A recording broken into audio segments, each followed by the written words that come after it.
अस्सलाम वालेकुम दोस्तों, इस वीडियो में हम बात करेंगे कैसे आप अपने ई कॉमर्स स्टोर को जो कि वर्डप्रेस के ऊपर बना हो, आप उसको अपने लेपर्ड कैश ऑन डिलीवरी का अकाउंट है जो लेपर्ड कंपनी से आपने लिया है उसके साथ आप उन दोनों को कनेक्ट कर सकते हैं। कनेक्ट करने का मकसद ये है कि जैसे ही आपके पास कोई ऑर्डर आएगा, कोई कस्टमर आपको ऑर्डर करता है तो आपका ऑर्डर जैसे ही आपके पास आएगा आप उसका ऑर्डर एक्सेप्ट करेंगे तो आपको उसका डेटा और उसकी जो शिपिंग है और उसका जो प्रोडक्ट है वो आपको मैनुअल उसका एड्रेस वगैरह सारा लिखने की ज़रूरत नहीं पड़ेगी। आपको वहाँ पर ही जैसे ही ऑर्डर एक्सेप्ट करेंगे वहाँ पर लेपर्ड वालों का एपीआई लगी होगी तो वो ऑटोमेटिकली उसका लेबल जनरेट करके आपको दे देंगे कि आप इसके साथ कनेक्ट कर लें। इस तरह बार बार आपको एड्रेसेस वगैरह लिखने की ज़रूरत नहीं पड़ेगी। दिन में 1000 क्लाइंट्स आएँ, 10 क्लाइंट्स आएँ, 20 क्लाइंट्स आएँ, 100 क्लाइंट्स आए, जितने भी क्लाइंट्स आपके पास आएंगे आपको उनका डेटा मैनुअल लिखने की ज़रूरत नहीं पड़ेगी। वर्डप्रेस का प्लगइन बेसिकली ये सबको नहीं मिलता, हर किसी के पास नहीं होता, या जिनके पास सीओडी के अकाउंट ओपन होते हैं उनके अकाउंट्स में शो नहीं हो रहा था। तो इसके लिए हमें सबसे पहले ज़रूरत पड़ेगी कि इनके जो मैन जिनसे हमने सीओडी का अकाउंट लिया होता है हमें उनको ईमेल करनी पड़ती है कि हमारा जो अकाउंट ओपन है इसको इसकी एपीआई की एक्सेस हमें दें। तो जब हम इसको एपीआई की एक्सेस इसकी ले लेते हैं तो उसके बाद हमारे पास कुछ इस तरह का मेन्यू आ जाता है। ये मैं अपने लेपर्ड के अकाउंट के अंदर लॉगिन हो तो आप भी लॉगिन होंगे तो उसके बाद आपके पास भी ऐसा इंटरफेस आएगा, लेकिन कुछ मेन्यूज जो कुछ ये आइकन ऊपर आ रहे हैं ये आपके पास नहीं होंगे। तो आप उन्हें ईमेल करेंगे तो आप उन्हें बोलेंगे कि हमने एपीआई की सेटिंग करनी है, हमें एपीआईज चाहिए ताकि हम इसको अपनी वेबसाइट के साथ कनेक्ट कर लें और हमारे जितने भी कस्टमर हैं उनका जो जितने भी लेबल और शिपिंग जितनी भी डिटेल होगी वहाँ से वेबसाइट से ऑटोमेटिकली ये गाइड कर ले। तो इसके लिए आप उनकी जो जितनी भी टीम है, आप उनकी टेक्निकल टीम जिस पे भी उन्होंने आपके साथ कॉन्टैक्ट किया होगा आप उन्हें मेल करेंगे तो वो आपका ये अकाउंट इनेबल करवा देंगे। इनेबल करने के बाद सिंपल सा प्रोसेस है। इसके बाद आपने एपीआई सेटिंग में आना है। सेटिंग में आने के बाद आपके पास एपीआई प्लगइन्स में चले जाना है। जैसे ही आप एपीआई प्लगइन्स में आएंगे तो इसके बाद वर्डप्रेस का प्लगइन आपके पास यहाँ पर शो हो जाएगा। इंटरनेट थोड़ा सा स्लो चल रहा है। ये वर्डप्रेस का प्लगइन आ गया, डाउनलोड वूकॉमर्स प्लगइन। ये हमारा वर्डप्रेस का प्लगइन है और ये मैजेंटो जो दूसरे प्लेटफॉर्म है जहाँ पर ई कॉमर्स स्टोर बनाते हैं ये उनके लिए हम हमारे काम का ये वूकॉमर्स का प्लगइन है। तो हमने इस प्लगइन को डाउनलोड कर लेना है। तो मैंने टाइम की बचत के लिए पहले ही इसको डाउनलोड कर लिया, वैसे तो इतना ज़्यादा नहीं था, 57 KB का है। तो आपने इसको डाउनलोड कर लेना है। डाउनलोड करने के बाद सिंपल आपने अपने वर्डप्रेस के डैशबोर्ड के अंदर चले जाना है। डैशबोर्ड में जाने के बाद आपने प्लगइन्स के अंदर आ जाना है और ऐड न्यू प्लगइन्स के अंदर आपने चले जाना है। ऐड न्यू प्लगइन में आने के बाद आपने इस प्लगइन को अपलोड प्लगइन के ऊपर क्लिक करना है और आपने इसको अपलोड करना है। अपलोड करने का बहुत सिंपल सा तरीका है, आप इसको उठा लें यहाँ से और सिंपली ड्रैग कर लें चूज़ फाइल के ऊपर, ये यहाँ पर गेट हो जाएगा और आप इसको इंस्टॉल नाउ के ऊपर क्लिक कर लें। तो चलिए जब तक ये इंस्टॉल होता है मैं वीडियो को थोड़ा सा पॉज कर लेता हूँ। जी, तो ये इंस्टॉल हो गया है, अपलोड हो गया, उसके बाद इंस्टॉलेशन भी इसकी हो गई है। तो इसके बाद हमने इसको एक्टिवेट करना है। एक्टिवेट करने के बाद आपको इसकी सेटिंग नज़र आ जाएंगी। इसके अंदर ही जहाँ पर आपके सारे प्लगइन्स आ रहे होते हैं इंस्टॉल प्लगइन, इसके अंदर ही सेटिंग नज़र आ रही है। आपने सिंपली जाकर सेटिंग के ऊपर क्लिक कर लेना है। जैसे ही आप इसकी सेटिंग के ऊपर क्लिक करेंगे तो ये आपको बोलेगा इनेबल और डिसेबल। आप इस जो ये आपका प्लगइन आप इसको इनेबल रखना चाहते हैं या डिसेबल रखना चाहते हैं। तो जाहिर सी बात है हम इसीलिए इसको लगा रहे हैं कि हम इसको इनेबल कर सकें और हमारी सेल जो है जितनी भी एड्रेस वगैरह सारे कनेक्ट हो सकें। तो आपने इसको इनेबल करना है। और आपका लाइव अगर अकाउंट है, समटाइम ये होता है कि आपको टेस्ट अकाउंट भी दे देते हैं, तो अगर आपके पास लाइव अकाउंट है तो लाइव करना है और टेस्ट है तो आपने सैंड बॉक्स कर लेना है।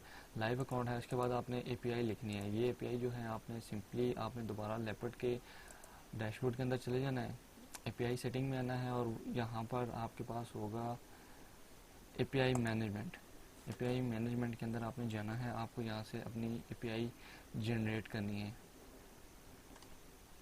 तो मेरी यहाँ पर पहले से एपीआई जनरेट है, एपीआई जनरेट करनी है। उसके बाद आपने इसका पासवर्ड लगाना है और कंफर्म पासवर्ड करना है और इसको सेव कर देना है। आपके पास सेव का और होगा या अपडेट का और होगा, आपने इसको अपडेट कर लेना है। अपडेट करने के बाद आपने इन एपीआईज को कॉपी करना है, सिंपली यहाँ से कॉपी कर लें और उसके बाद इसको एपीआई की के अंदर पेस्ट कर दें। और इसी तरह आप अपने पासवर्ड को भी कॉपी कर लें। कॉपी करने के बाद आप इसको पासवर्ड के अंदर पेस्ट कर लें। पेस्ट करने के बाद आप इसको सिंपली सेव चेंजेस के ऊपर क्लिक कर दें। जी। तो ये हमारी एपीआई इसने लगा ली है और इसने इसका डेटा भी गेट कर लिया है। हमने यहाँ पर अपना सेंडर नेम जो हमने लगाना चाहते हैं, जिस नाम से हमारा स्टोर है या जो भी हम यहाँ लिखना चाहते हैं, फर्स्ट करें मैं अपना स्टोर का नाम एक लिख लेता हूँ, स्टोर है हमारा, उसका कैट आलिया। और इसके बाद हमें सेंडर ईमेल लिखनी है, यहाँ पर कोई भी ईमेल लिखनी है, मैं रैंडम से लिख लेता हूँ।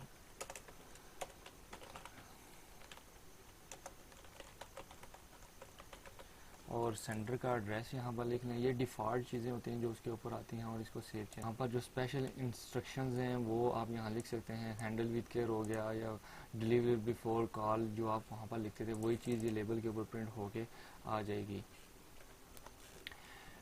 इसकी इंटीग्रेशन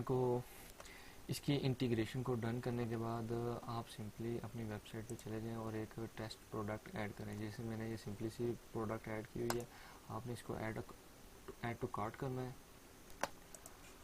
ऐड टू कार्ट करने के बाद आपके पास कार्ट में ये आ जाएगी। इसको व्यू कार्ट करना है, जैसे वो सिंपल सा प्रोसेस होता है। ये आपने ऐसे ही कर लेना है जैसे इन प्रोडक्ट्स वगैरह को चेकआउट करते हैं। आपने इसको चेकआउट करना है। चेकआउट करने के बाद आपने इसको चेक करना है कि प्रोडक्ट आपके पास आती है और आया, हम वहाँ से इसके लेबल को कैसे जनरेट करते हैं। तो मैं इसको ऐड कर लेता हूँ प्रोडक्ट को, और प्रोडक्ट को ऐड करने के बाद मैं आपको ऑर्डर्स दिखाता हूँ और बताता हूँ कि ये जो लेबल है ये कैसे जनरेट हो। जी, तो मैंने ऑर्डर प्लेस किया है। ऑर्डर प्लेस करने के बाद ये मेरा ऑर्डर एक आ गया मेरे अकाउंट के अंदर, ये प्रोसेसिंग के अंदर है। मैं सिंपली इस ऑर्डर के ऊपर क्लिक करूँगा, ये इसने मेरा एड्रेस वगैरह उठा लिया है। आपने सिंपली इसको कंप्लीट कर देना है। कंप्लीट करने के बाद आपने इसको अपडेट कर देना है।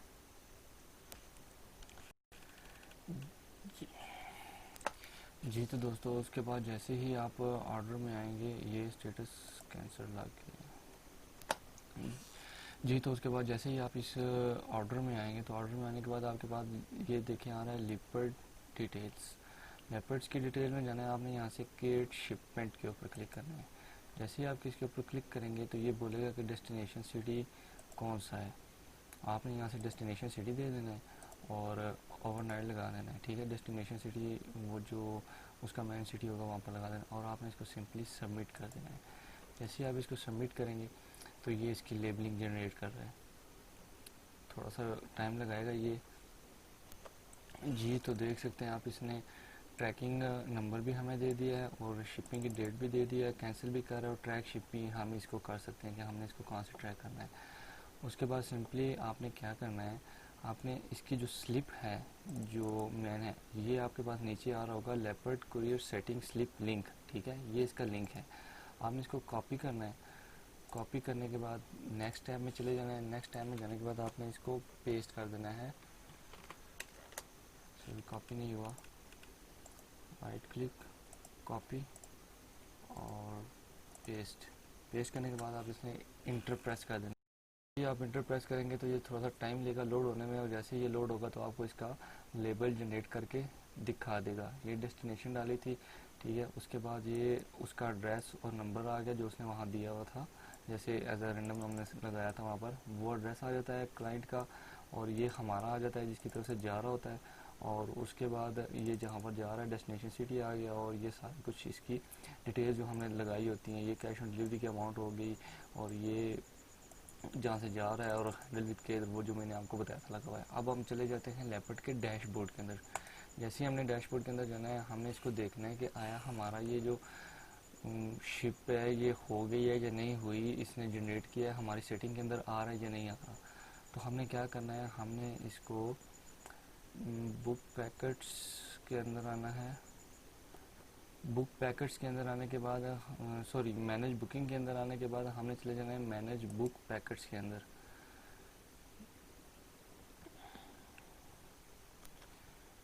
जैसे ही हम इसके अंदर आएंगे तो हमें यहाँ से पहले सेलेक्ट करना है नंबर ऑफ़ रोज़ 10 करनी है, और ये देखें जो हमने अभी बुक ऑर्डर जो था वहाँ से बुक हुआ है वो यहाँ पर आ गया। ये ट्रैकिंग आईडी आ गई, ये उसका नाम आ गया, ये उसका मोबाइल नंबर आ गया, ये उसकी ईमेल आ गई, और ये उसकी अमाउंट आ गई। अगर हमने वहाँ से हम नहीं डाउनलोड कर पाते तो मैनुअल हम यहाँ से भी डाउनलोड कर लेंगे। जैसे हमारे पास ये चीज़ें आती हैं, यहाँ पर से हम इसका लेबल जनरेट करके निकाल सकते हैं।